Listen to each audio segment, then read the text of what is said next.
আপনারা সবাই নিশ্চয়ই বামন অবতারের কথা শুনেছেন। ভগবান শ্রীবিষ্ণু কিভাবে বলির অহংকার চূর্ণ করে মাত্র 3 পদ ভূমি চেয়ে সমগ্র বিশ্ব ব্রহ্মাণ্ডকে জয় করে নিয়েছিলেন। আজ আমি এই ভিডিওতে সেই কাহিনী দেখাতেই চেষ্টা করছি। এককালে স্বর্গাধিপতি ইন্দ্রকে পরাজিত করে ত্রিলোকের অধিপতি হলেন দৈত্যরাজ বলি। তার অসীম শক্তি আর কঠোর যজ্ঞে দেবতারা স্বর্গচ্যুত হয়ে দিগ্ভ্রান্ত হয়ে পড়লেন। সমগ্র দেবতা ও দেবমাতা অদিতির করুণ প্রার্থনায় সাড়া দিয়ে স্বয়ং শ্রীহরি বিষ্ণু বামন অবতার রূপে প্রকট হলেন।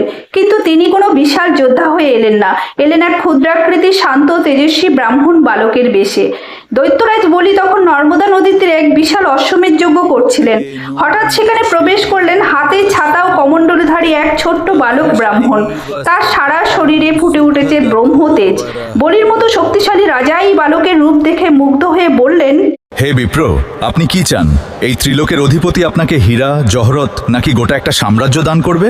ছোট বালক বামনদেব মুচকি হেসে বললেন, রাজন, আমার সোনা দানার প্রয়োজন নেই। আমি শুধু আমার 3টি পদক্ষেপে যতটুকু ভূমি মাপা যায় সেটুকুই চাই। অসুররাজ শুক্রাচার্য বুঝে ফেললেন এটি শ্রীবিষ্ণুর ছলনা। তিনি বলিকে সাবধান করে বললেন, দিও না, এই বামন তোমার সব কেড়ে নেবে। আমি কথা থেকে নড়ব না আচার্য। গুরুদেব, ভগবান বিষ্ণু যদি আমার দ্বারে প্রার্থী হয়ে আসেন তবে তার জন্য জীবন দিতেও আমি কুণ্ঠিত হব না। এই বলি তার হাতের জল দিয়ে অঙ্গীকার করলেন। অমনি শুরু হলো এক অলৌকিক লীলা। সেই ছোট্ট বামন চোখের পলকে তার মহাজাগতিক রূপে প্রকাশ পেলেন। তার প্রথম পদে গোটা পৃথিবী ঢেকে গেল, দ্বিতীয় পদে ঢেকে গেল স্বর্গ ও আকাশ। এবার ভগবান জিজ্ঞাসা করলেন, বলি, আমার তৃতীয় পদ আমি কোথায় রাখব?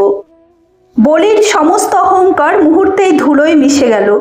তিনি তার ভুল বুঝতে পেরে নতজানু হয়ে অশ্রু সজল চোখে বললেন, প্রভু, তৃতীয় পদক্ষেপটি আমার মস্তকে রাখুন। তথাস্তু বলি।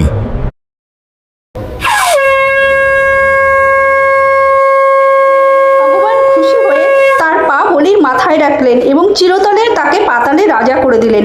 এভাবেই ভগবান শিখিয়ে দিলেন, দান করার অহংকার ভগবানের কাছে মূল্যহীন, মূল্যবান হলো মনের ভক্তি। বন্ধুরা, আপনাদের যদি এই বামন অবতারের কাহিনীটি ভালো লেগে থাকে তাহলে ভগবানের লীলা প্রচার করার জন্য সবার কাছে শেয়ার করুন। আর কমেন্টে জয় শ্রীহরি লিখতে ভুলবেন না। ভালো লাগলে একটি লাইক দেবেন। সবাই ভালো থাকুন, সুস্থ থাকুন। জয় শ্রীহরি।